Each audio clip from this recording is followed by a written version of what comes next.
Remember, the saddest thing in life is wasted talent.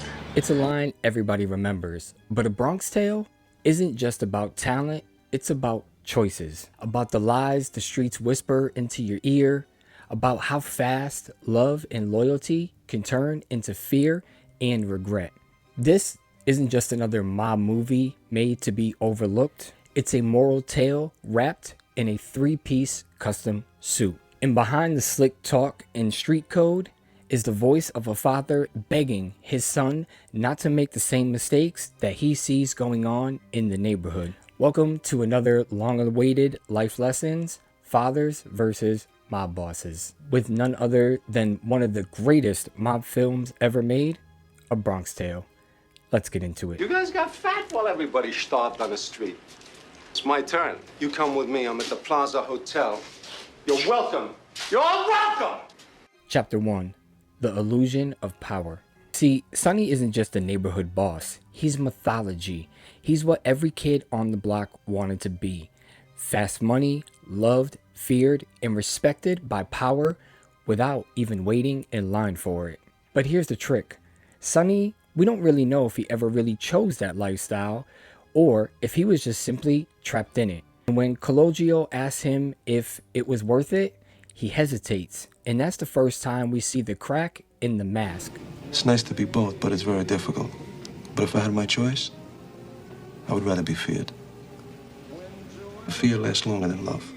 In reality, nobody loves you, they fear you. Sonny knows it, and deep down inside, C knows it as well. Chapter 2, The Real Tough Guy. While Sonny commands the streets, Lorenzo commanded something real and different. Integrity. He doesn't have money, he doesn't have the soldiers behind him, but he never bends or folds.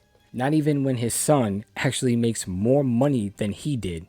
And when confronting Sonny, he didn't even fold under the most feared man in the Bronx. Lorenzo stands his ground. In a nutshell, this was my stepfather Ed. When he walked out, I didn't idolize him. I didn't look up to him. He was the hardworking man that had to do so much for his power and money. I looked up to the biggest drug dealer in my neighborhood at that time, riding around in a brand new Lexus. And I was also obsessed with the biggest mob boss in my area, Al Bruno, who at the time was only a capo. And when Al went away, I then later looked up to, and he didn't even know I existed, Anthony Aralata. He didn't know me, but I knew him. I'll also tell you what happened to me as a young teenager and why I became really obsessed after seeing the power that the mob actually has. But I'm saving that for a live, so hope y'all stay tuned, like, share, and subscribe. Much love, and your Gangster merch can be found down in the first comment pinned. Appreciate all the support. But as a kid, seeing all this, it's just mesmerizing. When Lorenzo drops this famous line, "The working man is the tough guy. Your father's the tough guy." that line hit harder than any gunshot in the film because it's the truth most people ignore. It's not glamorous, but it's real.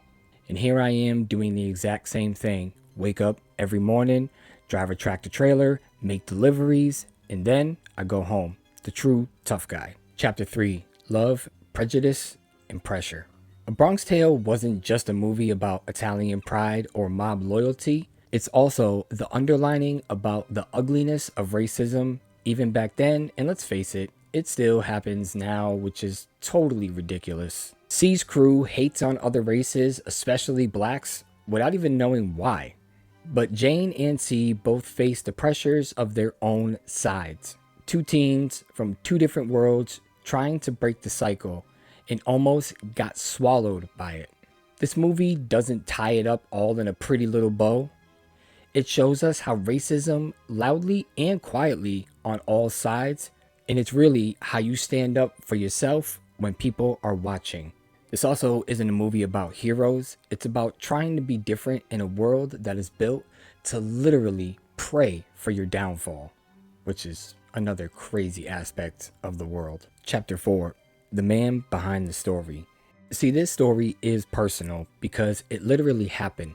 Chaz, aka Sonny, wrote this play turned movie based on his childhood. the murder he witnessed, the mob boss who took a liking to him, and the father who pulled him back from the edge of the cliff. Robert De Niro getting his hands on the script and also seeing a play literally said to Chaz, I want to direct this, but you have to play Sonny. Because in the script and in our eyes, Sonny wasn't a villain. He was human, just like the kid, just like the father. Everyone torn between what they want and what they know is right. Chapter 5, Wasted Talent and Final Choices. The true tragedy isn't about how people die, but why they die. Bad choices, bad friends, and even worse, bad intuitions. Sonny tried to protect C, but he couldn't change the streets. Lorenzo couldn't offer him money, but he gave his son the tools to survive. C doesn't become a gangster, he becomes a man. And really, that's the twist nobody talks about. A Bronx Tale isn't just a gangster story, it's a father's warning while simultaneously foreshadowing the story of the mob boss who teens absolutely idolize. And I know because I fell into that a lot of times, and it wasn't until I actually got married to a Sicilian who she set me straight, much love to my wife, and how I soon realized that just wasn't going to be the life for me. Being a tough guy, hardworking man, well, eventually, in the end, things come to fruition. Final thoughts. If you watch A Bronx Tale and walked away wanting to be Sonny, you missed the point.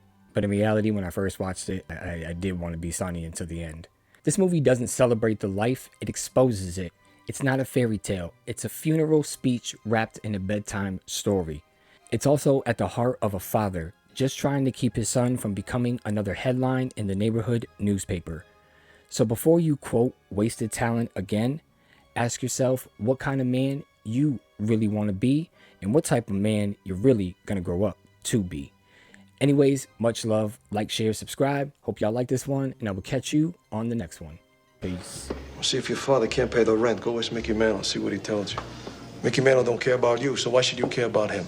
Nobody cares.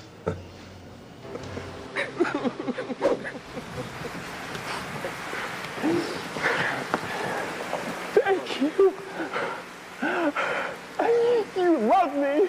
You really love me.